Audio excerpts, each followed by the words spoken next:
Welcome to the Marvel Alliance podcast, where we cover anything and everything to do with the Marvel Universe. From the comics, TV, and movies, we will go from the Mojoverse to Earth 616 to Queens, New York, in order to bring the Marvel Universe right to you.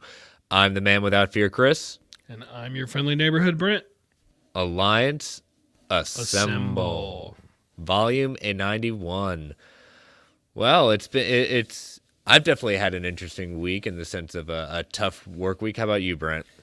It's been all right. It hasn't been too bad. It's been actually a little bit slow for me, which I will take as it's my first full week back from vacation. It's like I don't mind a little slowness, but we have started our planning for the summertime, which is a huge busy push for us. And so it's the earliest we've ever started planning, but me and like my partner at work, for lack of a better phrase, really pushed it because we're like, we got to start earlier.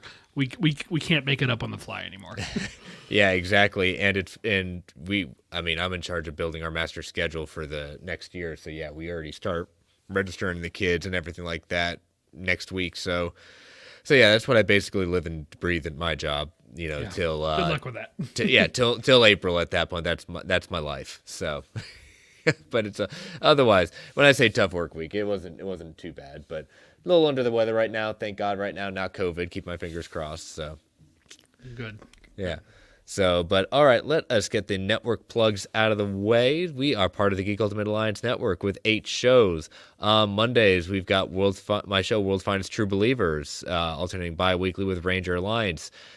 This coming week is a new episode of World's Finest. Katie will be returning to the show. As if you've been paying attention to her Twitter, she's been getting more and more into comics. Well, this is her next series. It's of the Star Wars like.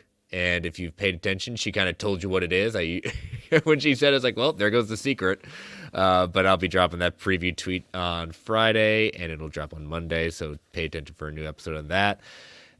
Tuesdays, we got DC Alliance. On Wednesdays, we got Superhero Discussion. Star Wars Alliance on Thursdays. This show, Marvel Alliance, on Fridays. A walk through the multiverse Saturdays bi-weekly, and a slice of film on bi-weekly on Sundays. It is still currently on hiatus, but Katie will be coming back real soon for some new movie discussions. DC Alliance goes live on the Geekverse Network YouTube channel at 9 p.m. Eastern Standard Time on Monday nights. Star Wars Alliance goes live on that same channel on Wednesday nights at 7 o'clock Eastern Standard Time, and this show goes live also on the same feed at 9:10 p.m. Eastern Standard Time on the Geekverse Network YouTube channel. And all three of those have their own separate solo feeds. So check out the GUA feed if you want it all. If you just want some of the separate ones, subscribe to those solo feeds. And so we also have a Patreon. So if you want to throw a couple of shekels our way, we've got 2 tiers. We've got the $1 tier, with our tip jar to say, hey, we're doing a good job. And then we've got our $5 tier, which is our ad-free episodes, early access episodes, and Patreon-exclusive shows. And officially, we kept our promise, listeners. We can watch this all day. Episode 1, the Marvel Alliance MCU Rewatch, has dropped this week. It is in the Patreon RSS feed.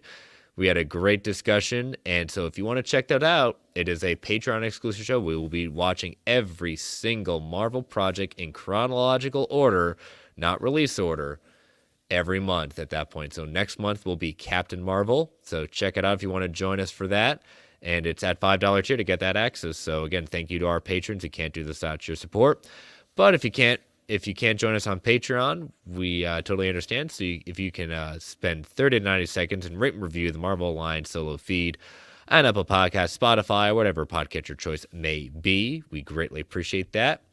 And as always, we want to thank our official sponsor, OrganicPriceBooks.com, for all your omnibus, collected edition, and hardcover needs. Use that code MarvelGUA at checkout for $2 off every single order. Immaculate packaging, ships around the world. Great customer service. We want to thank OrganicPriceBooks.com for being our sponsor. All right, man, the chat's blowing up already. We got fanboy. Look at S-Bubs. Look what he wrote. The greatest movie of 2020, Morbius, was supposed to release today. I had to read it twice. 2020 got past me at first. Again, SBUB, the hierarchy of the MCU is about to change in April. I mean, a legend is coming. It is a legend. Chris Evans. I'm glad that you're amped for it at that point. I do see the LOL, so I'd sense a little bit of sarcasm with that. I'm still curious about it. I'm curious. Yeah. If it had dropped today, this show wouldn't be happening. I'd be there right now. we would be, and I'd be like, what am I doing watching a Morbius movie? But and yes, Clay, I'm proud of Katie getting into comics. Took a nosedive. Hey, I'm just proud that I was World's Finest is what got her on that journey. Her very first comic ever read on that show. So glad she's taken a headfirst dive into it. So, all right. So we just have some news to cover. A lot of little tidbit news, some things we got some discussion. So it's a light news week. So no kind of main story, no trailers or anything. But, Brent and I are okay, with a little bit of, change up in light news week. So Doctor Strange 2 Doctor Strange and Multiverse of Madness. This is coming from Variety. Sam Raimi is voicing a little bit of uncertainty, and we'll put that uncertainty in quotes, but we get the clickbait. You got to get that, you got to get those hits, got to get those listens. It expresses some uncertainty about the sequel's final cut. So when interviewed for Variety, Sam Raimi was asked if, is his picture locked? Is Doctor Strange ready to go? And he says, I wish I knew the answer to that question. I think we're done, but we just cut everything. We're starting to test the picture, and we'll find out if there's anything that's got to be picked up again. If something's unclear or another improvement I can make in this short amount of time left, I'll do it. One thing I know about the Marvel team is they won't stop. Again, they can do this all day. They'll keep pushing until it's as close to being as great as it could be. He also goes into the experience of working with Kevin Feige, and he says, Marvel's been a great team to work with. I think that was not so surprising. I've been super supported by the whole Marvel operation, starting at the top with Kevin Feige and working all the way down to the crews that they work with. They are super professional and have supported me every step of the way. So I don't read too much. Again, the clickbait again. That's just from the headline of the actual article itself. It's one of these things that, it's getting close to getting ready for picture lock, but they still have time. Little things here or there at that point, and I don't read into Doctor Strange may be pushed and may not make it. No, this is Sam Raimi's done many movies, including Marvel movies before. He understands what needs to be done. But the fact that he sounds like he's very meticulous about what he wants to do and what he wants to put out, and he knows what this movie is setting up for the future of Marvel. Sure. He wants to make sure to get it right.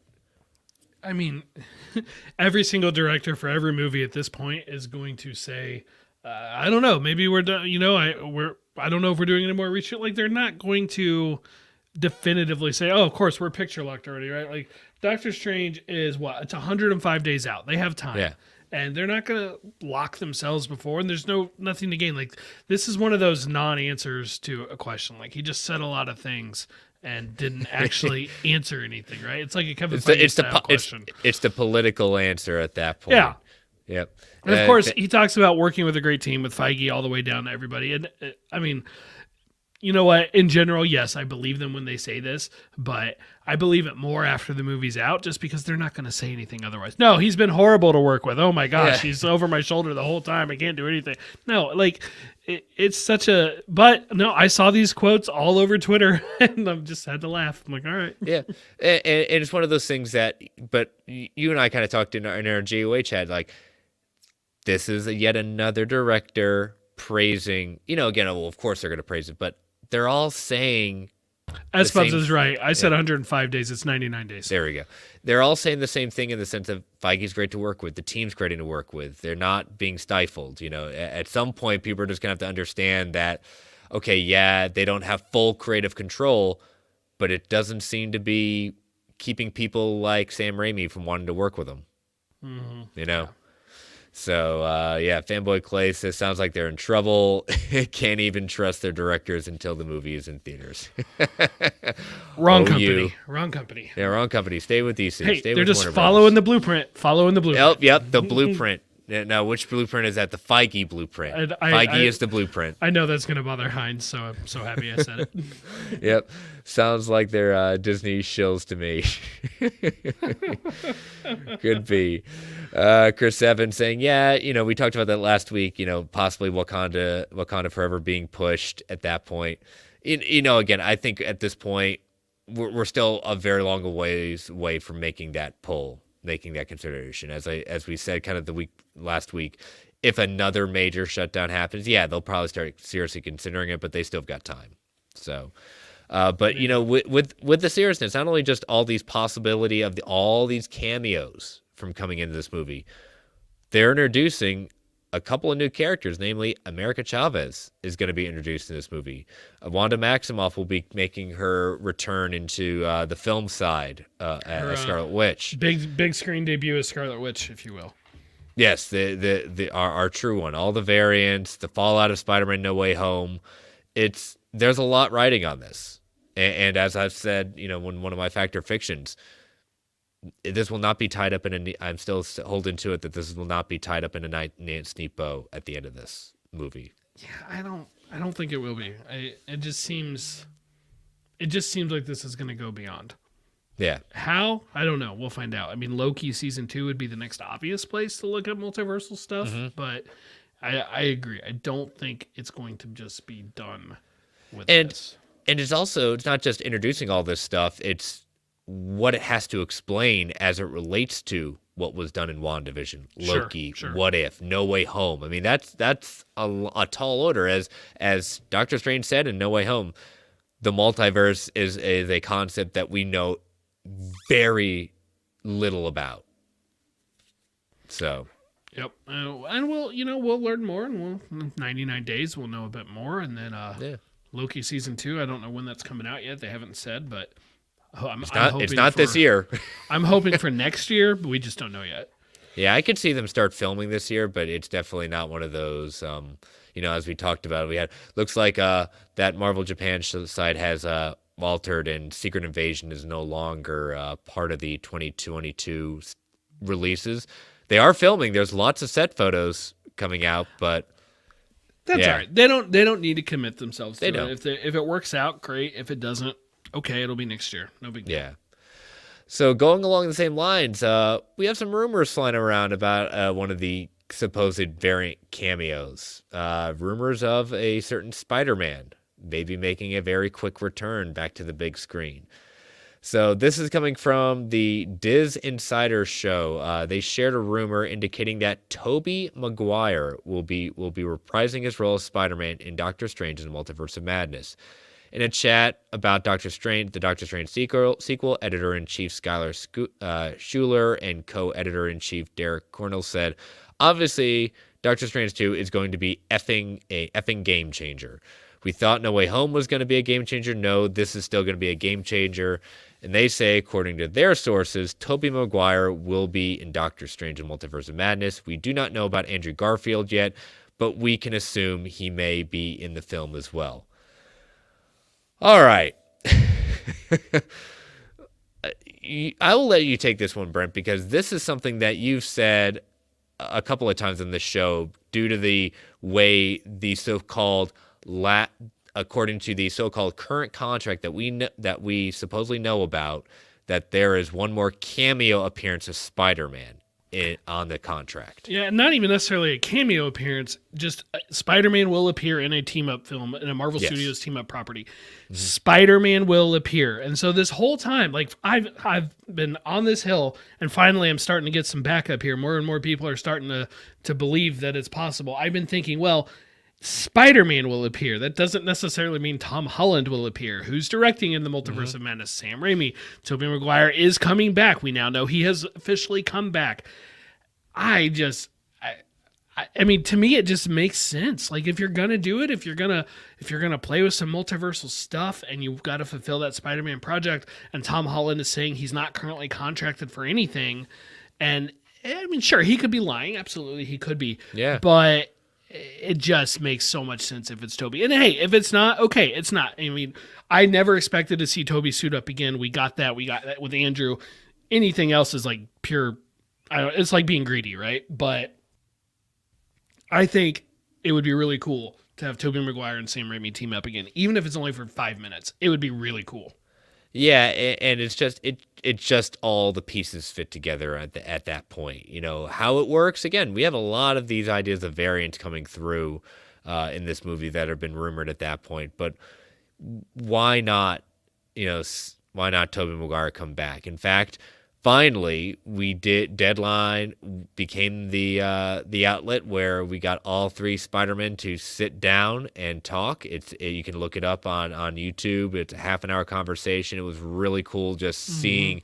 It was too bad they all weren't in the same room, but it was another one of those Zoom calls. But it was just, we were wondering when it was finally going to happen. And during that conversation, he talked about how special it was to return to the role.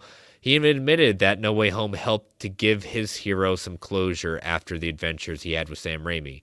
So he said in the exclusive interview that I'm a big fan of Tom and those movies and those movies and Andrew. So it was definitely intriguing. But yes, I was also going, well, what are we going to do?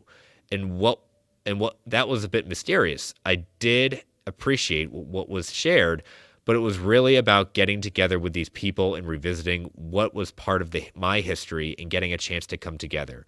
There are personal things too, which are kind of resolutions in a way to revisit. I'm not quite sure how to put it. Just to get back into that, I don't want to say it's a close of a chapter, but revisit and have certain resolutions and join in this loving creative spirit. So that's a key phrase people have been poking around in that sense. I don't want to say close the chapter. And in that the person conducting the interview had made some comments of, oh, Sam Raimi really was talking you up and stuff and said he really enjoyed the movie. And he just kind of, Toby's reaction to that felt fake. Like he was like, oh, I haven't talked to him and I didn't see those comments. I'll have to find them. Yeah. And I'm like, I'm not the werewolf. You talked to him in person on set, didn't you? He told you in person that he was on set that he liked what you did with Spider-Man No Way Home. I don't know. And looking at S-Bub's comment here, he says, maybe in a multiverse montage, we see the Raimiverse and Tobey for a few seconds, minutes, way more of an actual cameo versus his guest appearance in No Way Home. The only thing about that is, if you're Feige, do you burn your last Spider-Man appearance for a 2-minute cameo? Or do you want it to be a little more than that? I don't know. And who knows what other deals they've worked out. But as of right now, the last publicly known deal is one more appearance. I do feel like you'd want it to be something more than a true cameo. But maybe. I mean, at this point, it's so weird to say, they don't need Spider-Man. They have a big enough Marvel cast that if they don't ever have another Spider-Man movie, the way they left Tom's arc, it's kind of a good way for his character to effectively leave, right? Yeah, and so it'll just be interesting to see how that would fit. In fact, all these cameos, all these variants, not let alone Tobey Maguire coming back in at that point. What do you think? We had the teaser trailer. Do you think with the next trailer, do they hint? Do they even show even one of those cameos? I think they do. I feel like. It was funny in that I wish I knew his name, but the Deadline guy, he's like, oh, you guys really kept all this such a good secret. It's amazing how you did that. I'm like, did you really? And everybody knew. I don't know if it's worth trying to get away with it again. Or let's say let's just throw it all at the wall. Let's say you have Hugh Jackman coming back in for a cameo, right? Mm-hmm. Or you got Chris Evans, but he's going to do the Human Torch. Something massive like that, right? Well, maybe you hide those, but you divert attention by revealing, yeah, Toby's going to appear. You love him. You've loved him for 20 years. You can see him again, and he's going to appear. And because it's less of a surprise, because his big surprise we already saw in No Way Home. So, yeah, I feel like if I'm the one cutting these trailers and all these characters are in it, if Tobey is really in it, if any Spider-Man is in it, Tobey, Andrew, whoever it is, put them in one of the trailers. Let that be out there now, because that will be less exciting for people now, since we just got No Way Home, and try and hide the fact that maybe you have some other cameo. If Nicolas Cage is his Ghost Rider, maybe hide that one, right? Just let that one go. Hide it behind the dumpster he's peeing on. That's right. Hide it behind every time. I will never not think of that scene when Nicolas Cage Ghost Rider comes up. Never. But again, to your point, we know the secret's out about, Tobey Maguire or Spider-Man at that point. So I also wouldn't think that he would just come back again for like a 2-minute cameo. I'm not saying he's above that. I'm just saying it seems to be something that he would like a little more significance. Maybe not the same amount of time like No Way Home was, but more than 2 minutes.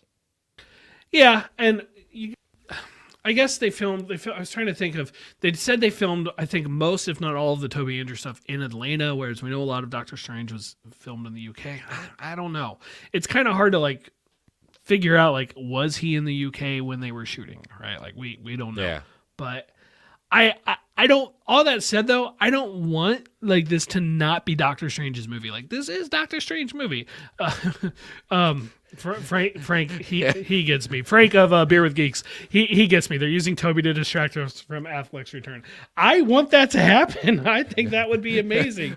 And yeah, there's scoopers saying they allegedly approached it. I just think it'd be awesome. But I like the Daredevil movie. What are you gonna do? So plus the firestorm that would come up. Oh my gosh, it'd be amazing. But I mean, I still, it's like, this is Doctor Strange's movie, right? And I kind of feel like it's Wanda in that number 2 spot. Like, Wanda's the one they announced at San Diego Comic-Con in 2019. And so I still feel like the focus needs to mainly be on them. But I'm definitely down for some sort of montage in the middle there that just shows a whole lot of different people.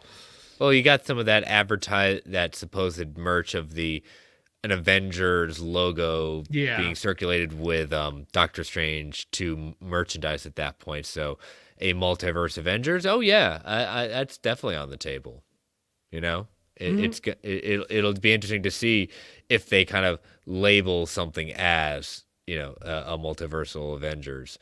As Bub's saying, show every cameo to distract from the post-credit scene teasing the DC crossover. So won't leak. Oh my. That's the big cameo. It'll be Henry Cavill as fan casting here, insert casting here. Captain Britain, Sentry, Wolverine, you name it. Squirrel Girl, Sure. I wouldn't think he quite has the build for it, but who am I to judge? What? Sometimes it could be a secret favorite character. Why not? Certainly could be, but I'm going to go out on a limb and say it's not. Yeah, probably not. But all right. So our next story, we'll stick with Spidey centric for these next two. We've got this interesting spinoff that was kind of hinted towards, but it seems to be kicking into high gear. Spider-Man's Madam Web spinoff movie gets promising updates. This is coming from Charles Murphy from Murphy's Multiverse. He says that the could start filming sometime this year. In a tweet, he says, sounds like Sony's planning to get Madam Web going this year. Have a location, but no date. I'll update when I have all the details. So it's not necessarily a confirmation that it's coming as imminent immediately, but it does sound like things are starting to move forward with this project. And it's only been 2 years since the director, S.J. Clarkson, signed on to the project, and we've heard not too much. Kind of like Silk.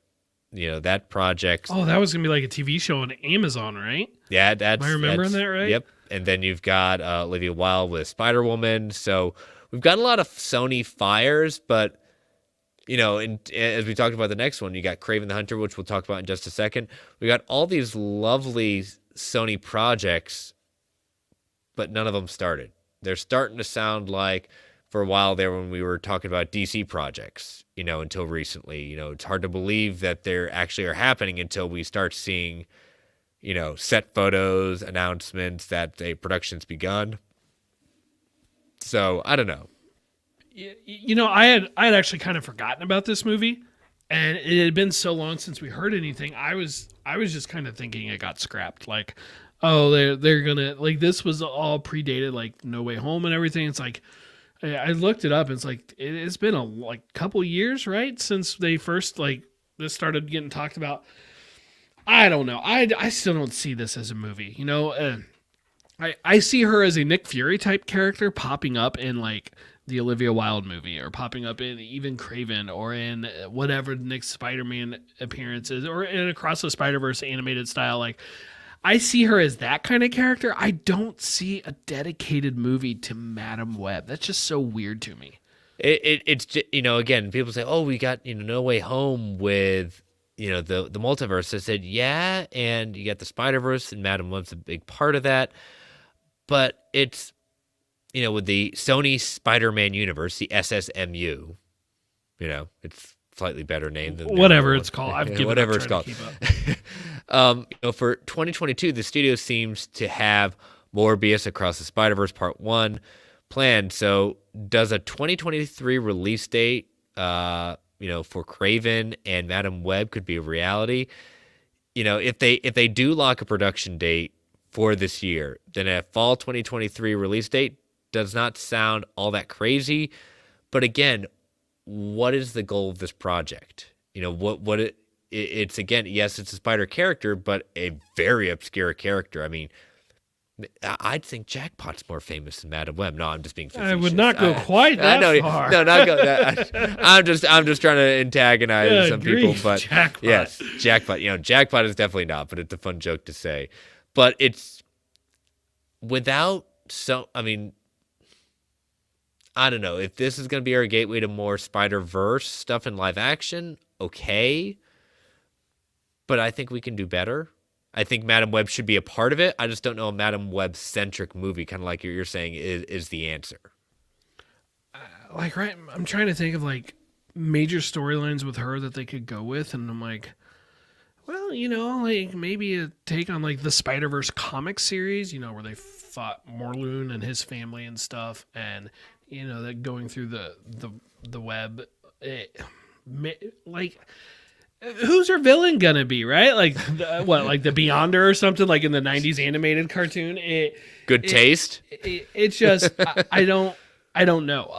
I don't get this. I actually do understand a Jackpot movie more than I understand this, because this character, to my knowledge, has never risen above supporting character, and so I don't know what they're going to do with it. I would be very interested for her to show up, just again in other movies. Put her in the background of too late for Morbius. Probably it'll get delayed again. Put her in the background of Morbius or something. Put her in the background of Kraven the Hunter or of the Olivia Wilde Spider-Woman movie. One of those, sure, absolutely. I just don't get the solo project. But you know what? Sony right now has all this goodwill because, for the most part, Let There Be Carnage was at least as well received as the first Venom was, I think, in general. Yep, it is a commercial success. And Spider-Man No Way Home is obviously very well received, and a lot of that credit does go to Sony, especially because for getting Tobey and Andrew back into play.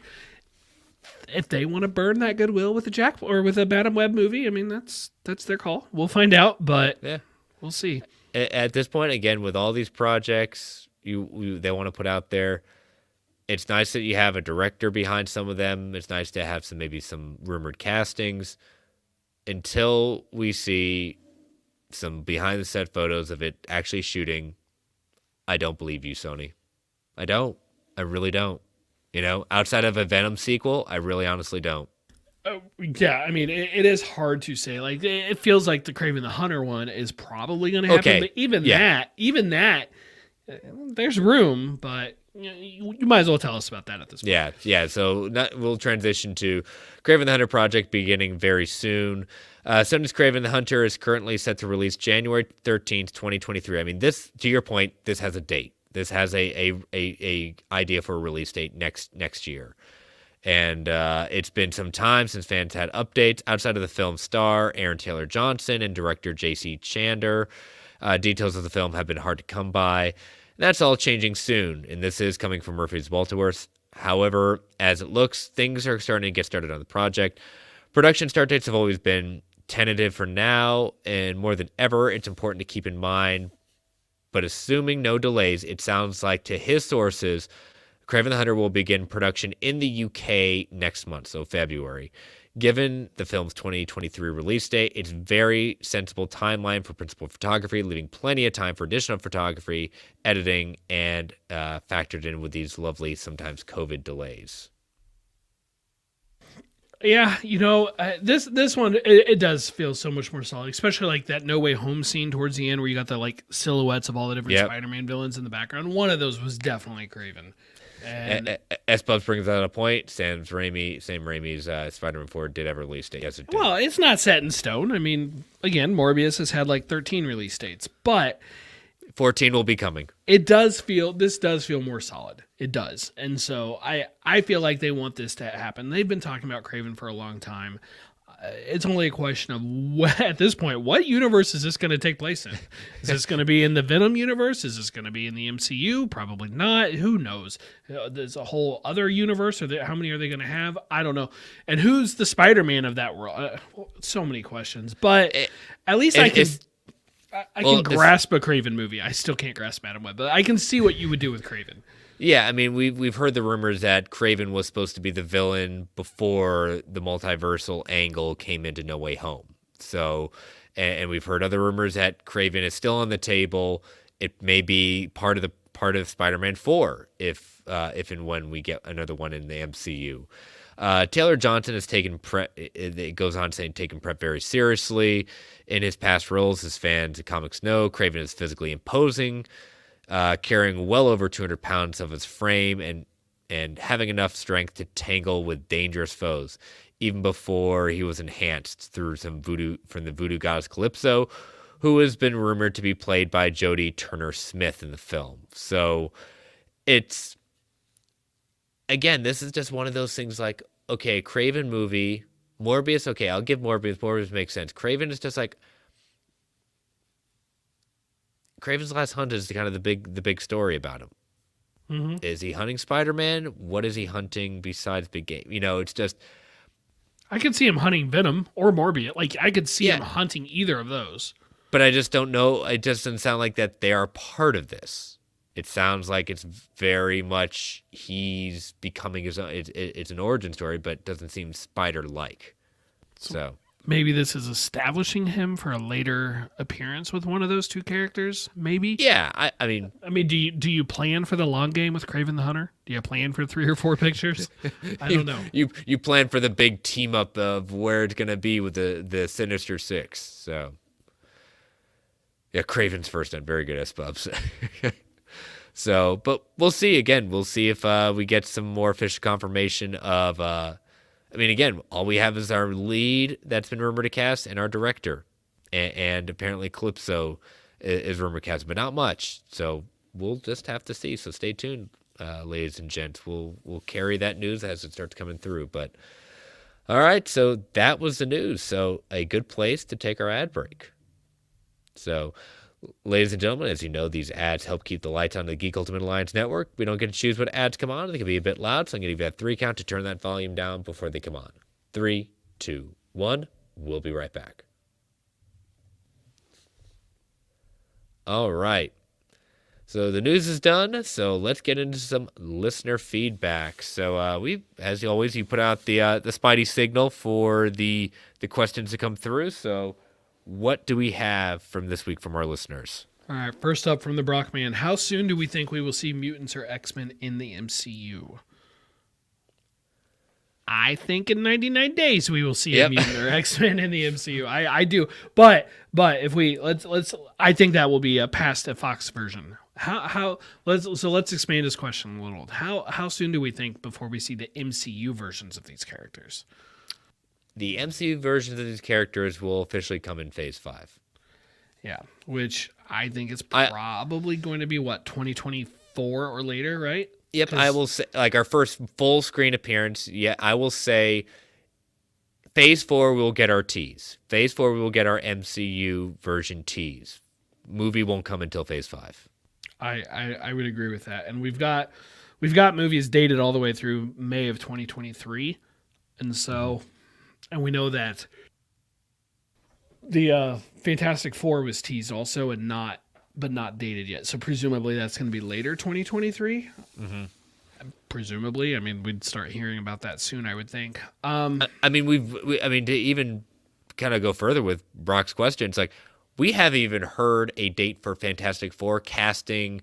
All we have is our director. Yeah, of That's course, about it. our director was busy making one of the biggest movies of all time. No, true. I was just But- saying, like we that's how quiet. Like we're asked about X-Men. We still don't have full details on Fantastic Four.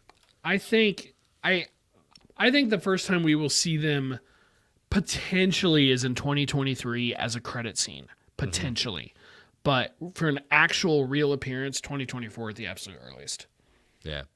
S-Pub saying, I could see mutants beginning to appear around the Marvels, but no X-Men movie until Phase 5. Yeah, so we're in agreement on that. And the Marvels is February of 2023. So, S-Bubs actually had the next question. Do we think that there will be a video game released in the next 2 years that takes place in the MCU, not inspired by or not MCU skins, but a video game that is canon to the MCU the way Jedi Fallen Order is with Star Wars? I'm going to say no to that. And the reason I say no is the two big games they have right now on the docket, with the sequel to Spider-Man 2 with Miles and Peter and Venom being in it at that point, and then you got the Wolverine game. I think Star Wars, whether you like it or not, and whether it's behooving them to do this, they really have just leaned into everything is canon now. Everything is canon. And I like the idea that I've got the comics of Marvel, I can play video games, and I can do other kind of reading and listening to stuff, but I know what is canon is in the movies and the shows, and that's okay. That's what it is. I just don't see them going the way they've done at Star Wars. I think it gets very, very tricky with that idea. Now, if we, would I find it, would I play it and would I enjoy it? Sure. But I just don't see Marvel, nor have they ever indicated that they want to go that route. I think they're good playing in the sandbox of Disney Plus movies. I feel like it's possible eventually, but the next 2 years feels so soon. So soon. I feel like we almost would have already heard something about it. We should have, yeah. And so, if you had said like the next 4 years, that would be a lot harder for me.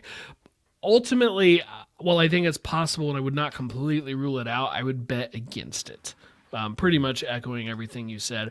Star Wars at this point has kind of been, their fans have effectively been conditioned to understand that if you truly want to get it all, you're looking at movies and TV shows, both animated and live action. You're looking at video games and comic books and novels. Like, it's a lot out there if you truly want to keep up with everything. So far, Marvel hasn't really done that. I know they put out some comics and people like to say they're truly in the MCU. I'm like, are they? They were put out by Marvel, but It's kind of like that GIF from Ragnarok with Thor. is it though? Yeah, Is it? I mean, it's just not really something they've dived into, and they've sort of been trying to spread it out. They call it what it is. They at least tried with Agents of S.H.I.E.L.D., and it didn't really work out. And now they have it going for sure with the Disney Plus shows, but I don't know. It'd be interesting. At the same time, part of me is like, you know what? Don't bother. Insomniac is crushing it with these Spider-Man games. They're making this Wolverine game. Put that Wolverine in the same world as Spider-Man if you want a shared video game universe. And let's go from there. Like, it can be its own universe. I'm fine with a video game universe. That's fine. I do like it that, we've gotten some things that have come from the movies that get introduced in the comics. They're not connected, but we know why certain things happened. Sure. In the proper. So that's okay. But I think, like you said, could it happen? Sure. Will it happen? I'm leaning on the side of no, whether a year, whether 2 years, 4 years, 5 years. Right now, Feige's smart enough, the team's smart enough, I think, to see that, as I said, it gets very, very tricky, and you start spreading yourself very thin of what you're going to have to keep accounting of. And when you're just worried about the movies and Disney Plus, that's very contained and very, something that they can control. So. Then last question from Waits and Fandom. Do you think the half-risen Celestial at the end of the Eternals will affect any other MCU movies, or will it be the trigger effect to introduce mutants? I finally got to finish that movie on Disney Plus, by the way. I finally got to finish it. How many days? How many days did it take? Too many, because we started it knowing we might not finish it until like the next day, and then just life kept getting in the way, and it was like 6 days before we got to finish it. And I was like, this is ridiculous. Come on. But we finally got Oh back my there. gosh, almost a 3-hour movie. What could you do? I know, you know? it took forever to finish the movie. I'm like, I wanted to watch it every night, and then something kept coming up. But interesting question. Do we think the half-risen Celestial will be seen in or affect other MCU movies? I could see it being like acknowledged on like a news broadcast in another movie, but I don't really see it having much more effect than that. What do you think? Yeah, I could see it doing that. I mean, if with the comics, with the Avengers, they're literally living in a Celestial.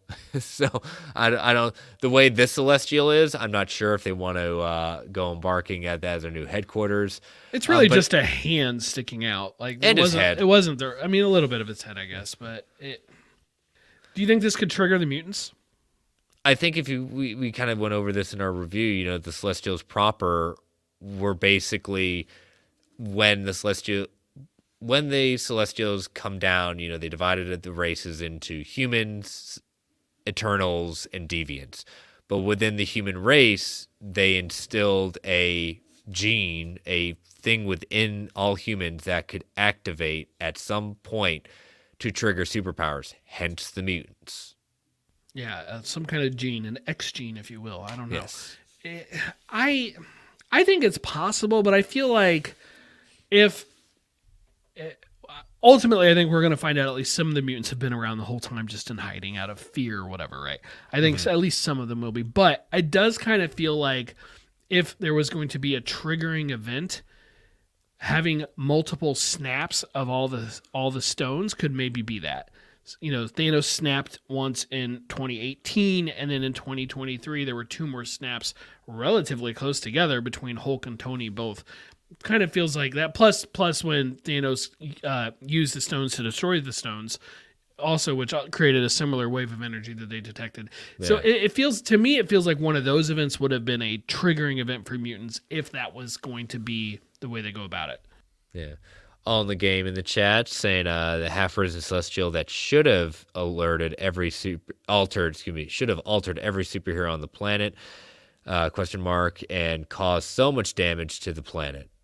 Yeah. Well, I can't speak to the planet damage, but the whole alerting every superhero thing, that's kind of like how when, say, a bunch of helicarriers are attacking Washington, D.C., and nobody else showed up outside of Captain America and his group, or the president was kidnapped in Iron Man 3, but Captain America doesn't show up. Nick Fury didn't bother to send them in. We know the Eternals are all cowards. I mean, they are cowards. Travis Snell said it, so therefore it's fact. That's one of those hangups where it's like most of these movies should have triggered a whole bunch of superheroes coming after them, especially the ones that all live in New York, right? Like if they live in New York and the movie's in New York, at least with the Eternals, it didn't actually take place in New York. Yeah, for a change.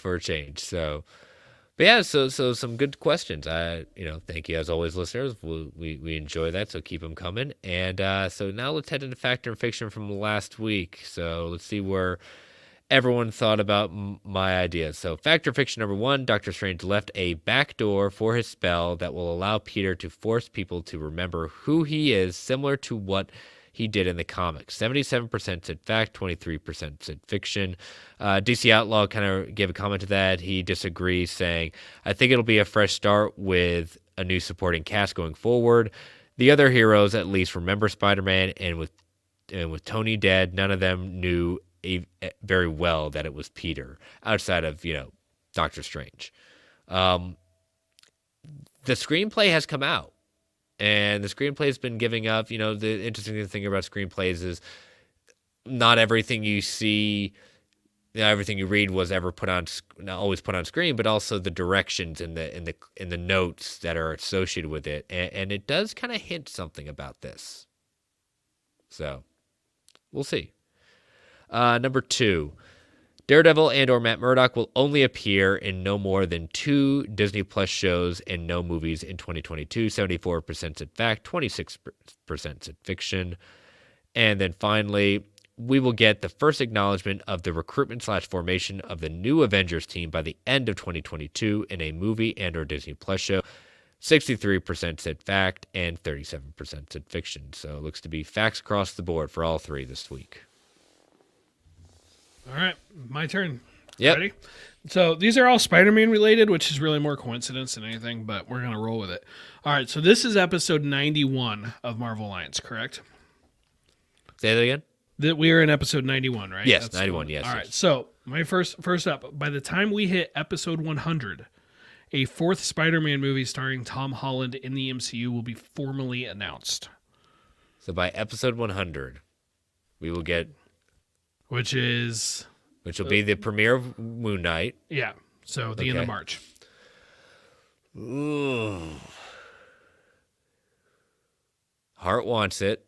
Heart really wants it. I don't see it. I see it happening. I see more happening 2022, but it'll definitely be after Doctor Strange and the Multiverse of Madness. So I'm going to say fiction. I'm pretty much going to agree with you. I'm fictioning my own call here because of that. It feels like a move for after Doctor Strange. Be happy to be wrong, but that's what it feels like. Plus, also, it drops on VOD end of February, right? That's what I heard. I don't know if that was confirmed. I don't think it's been confirmed yet, and the rumors are 2 or 3 weeks later, it releases on physical, so I think they want to kind of capitalize on that a little bit more, so it'll be tight, but yeah, I just don't think it's there. All right, next up. Somebody, one of the Spider-Men, will appear in the Kraven movie. Could be Tom, could be Andrew, could be Tobey. An established Spider-Man will appear in the Kraven movie. I'll go fact. It's definitely possible. I think at this point, it's almost like, why not? Like you said, at some point in the movie, sure. Okay, I agree. Fact, I think it will be. And for the record, I think Andrew is the most likely candidate, but that's not part of it. That's my guess. Now, do you think that, we kind of dabbled in this, Andrew seems to be the more likely candidate to continue on in the Sonyverse? Yeah, I mean, that seems to be, and if presumably that's the most likely place where Kraven's going to be, so that's. I mean, not saying like we can have multiple Spideys in the Sonyverse at that point, but Andrew seems to be the one that's. Even though Toby said what he said, I just sense that Andrew's got the fire going on this one. I think Andrew's. It feels like he's got more of the itch to do it. So, okay. All right, then my final one. The Spider-Man from the PS4 game, the Insomniac Spider-Man, will have an appearance in Across the Spider-Verse. Ooh.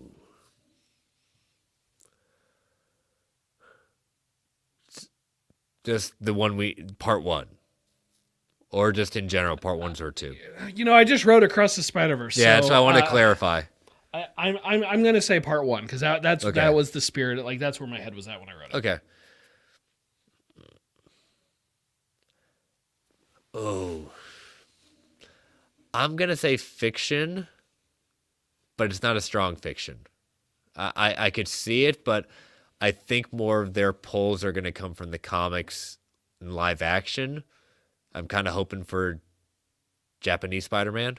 Like, I really, really am hoping for that. Yeah, that'd be pretty cool. Again, it's not... That game, obviously, sold gangbusters, so, I mean, it wouldn't be an unrecognizable Spider-Man. I'm putting Japanese Spider-Man there that's not as recognized, not even close. But, yeah, I'm gonna say fiction right now.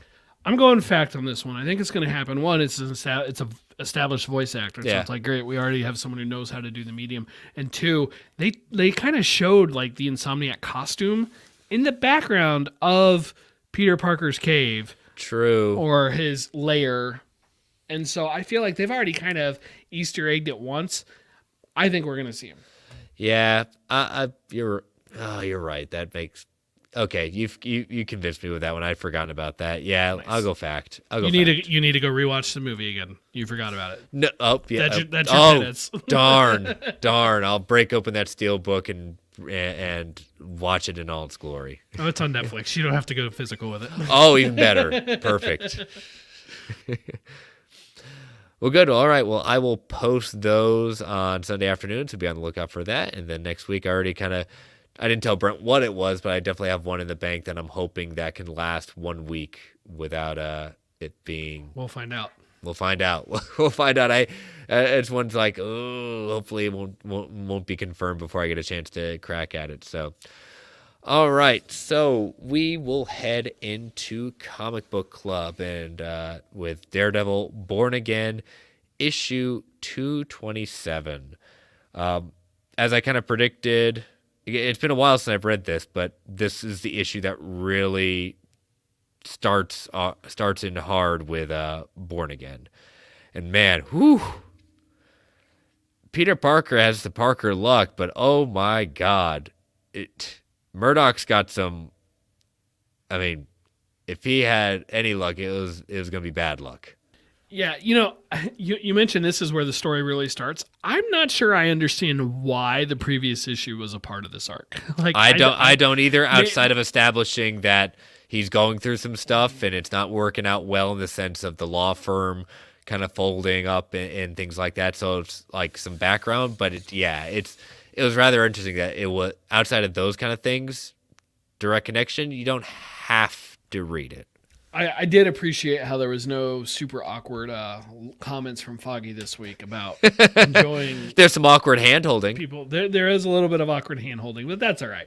Hand holding can be awkward, so I'll give him that one. But this cover, oh, there he is, Mr. Grinch himself, looming in the background like in Hawkeye. Yes, excellent there, and it's nice to see Kingpin come in and just the stuff that he's putting Daredevil through, the way he's just tearing down his entire life.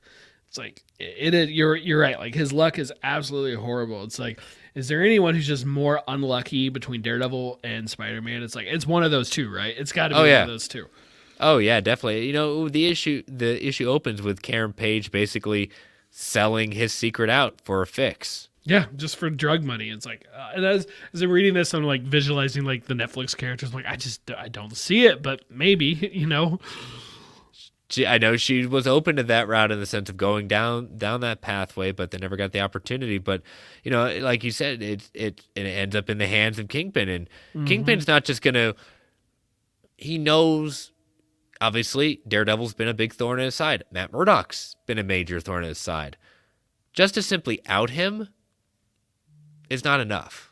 That's too easy. That's not what Kingpin does. Kingpin will destroy your life inch by inch, mile by mile, to the point where he doesn't have to release your secret. I liked how they showed him getting the information. Like, it went from Karen through this guy, yep. Like working up the chain.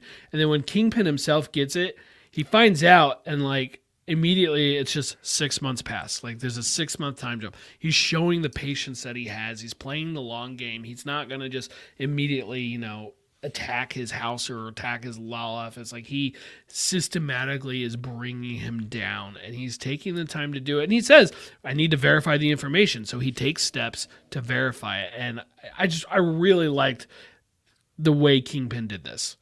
Yeah, especially like you said, like getting the IRS to audit him, basically freezing his finances. The bank saying he hasn't paid his mortgage in 2 payments. And he's like, wait a minute, I mailed that in. What are you doing? And then he's got a cop, a very prestigious cop whose record is immaculate, never has done a wrong thing in his life, is accusing Matt of coercing and paying off a witness. Mm-hmm. And so it's one of those things that he's going to be brought up on charges, possibly losing his law license. And so Kingpin baits him to get into Daredevil and approach the cop. And basically, how would Daredevil know that if he wasn't Matt Murdock? Exactly. And I got to say, I really enjoyed the art in this one. Oh, Musichelli is just... the last issue was good. This is really where this issue shines with what he does. The Daredevil, like the movements that he has is just... like you can feel the action. You can feel it, and I think that's great. Yeah. And just as you go through each panel, it just keeps on getting worse and worse and worse. And the fact that Foggy's defending him, he basically is unsuccessful in getting him off of it. And so he loses his law license in order to avoid jail time. And he has literally hit rock bottom. So much so that as he's walking to his place, it explodes. The whole building goes down. And I love the line after that. Like, he finds his costume in the wreckage, and he just says, "I never would have connected it to you. Nothing about it said gangster until this. It was a nice piece of work, Kingpin. You shouldn't have signed it." Yeah. It's like, I love how he figured it out. He's like, "Nope, there's only one person, and I'm ready to read the next one to see him presumably go after Kingpin." And what I did like about this, there is not a lot of normal dialogue. There is a ton of eternal dialogue. And as I'm reading this, I hear Vincent D'Onofrio. Oh yeah, As like literally, I'm reading in my head at that point. But I love the internal dialogue they have throughout this issue because it's so poignant and Matt has literally hit rock bottom in one issue. In one issue, he has lost everything. it's good. It's really good. Yeah. It's excellent story. I'm ready to read the next one. Yep. So, all right. So we will read issue 228 next week. So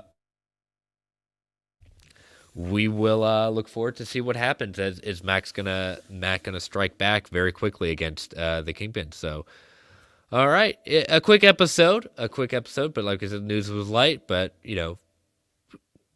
good topics, good discussions at that point. So, again, before we say our goodbyes, and again, as always, stick waiting for that post credits. Brent and I have a rant. A little bit of a rant.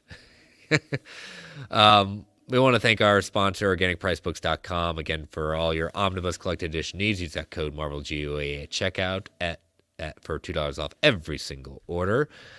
Brent, tell people how they can follow you. Plug your show. Sure, Brentak Prime on Twitter, on TikTok. Fans Without Borders. We are scheduled to record an episode this weekend, so look for a new one of those on Monday. You're gonna have it'll be about almost a month. Yeah, because the last one we did was before I went to Disney. So. Yep. So got a lot of stuff to talk about at that point. But yeah, you can follow this show on Twitter at Marvel A Podcast. You can follow me on Twitter at Chris Balga. You can follow my other show, World Finest True Believers, at Finest Believers. Again, a new episode's coming out on Monday. Check that out. You can email the show, marvelalliancepodcast@gmail.com. You can follow the Geek Ultimate Alliance Network on Twitter at GUAPodNetwork. Feel free to tweet, email if you want to provide feedback, ask questions, give us fact or fictions. Continue to rate and review us on our solo feed, Apple Podcast or Spotify or whatever platform of choice may be. Thank you all for listening. Thank you all for joining us in the chat, listeners. Stay safe out there, everyone. And as Stan the Man would say, Excelsior, true believers. All right.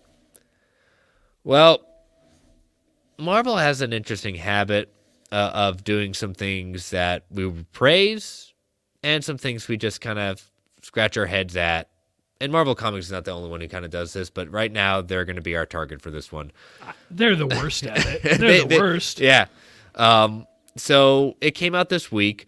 Chip Zdarsky and Marco Checchetto are going to reunite for an all-new era of Daredevil. They were the current team writing Daredevil proper.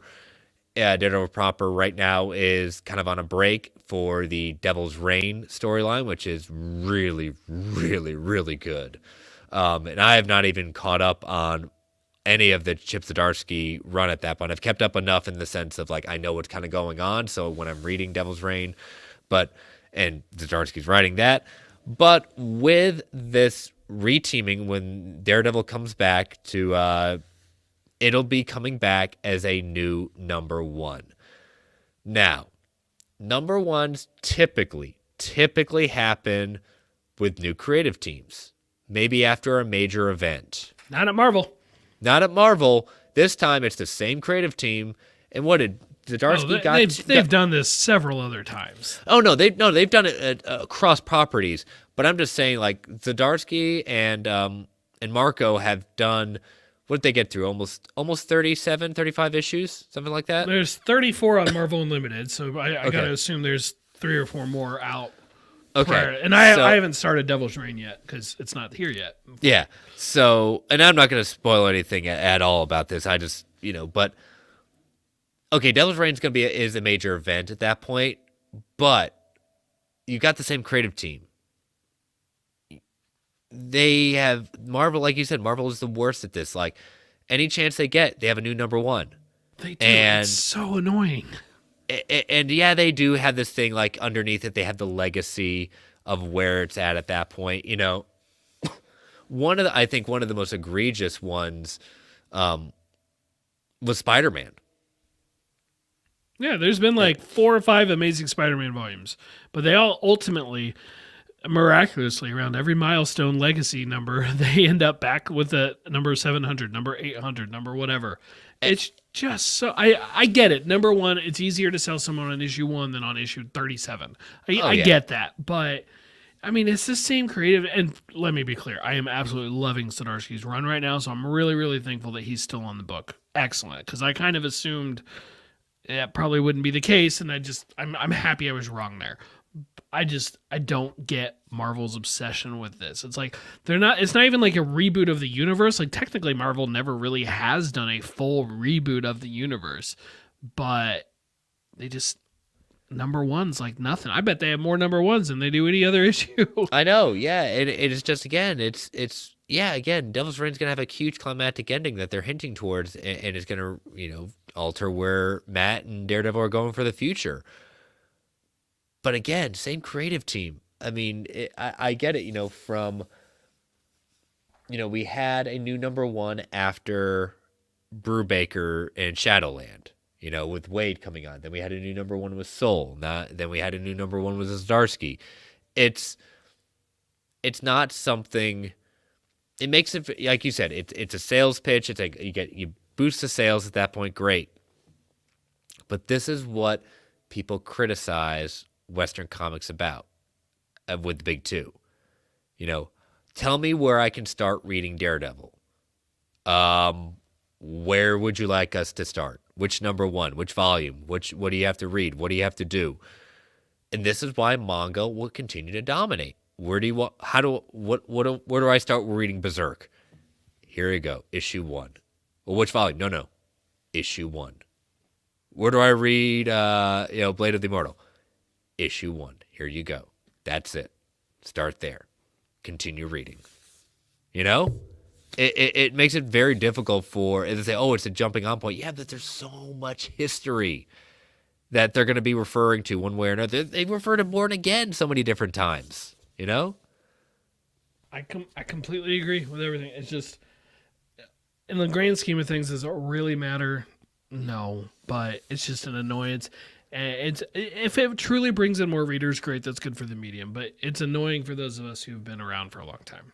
Yeah, but they're never going to change. It's just going to be the way it is. But, again, fun little rant. Hope you enjoyed it. Let us know if you share the same opinion about it. Let us know. And, again, we will see you next week. Bye-bye. See ya.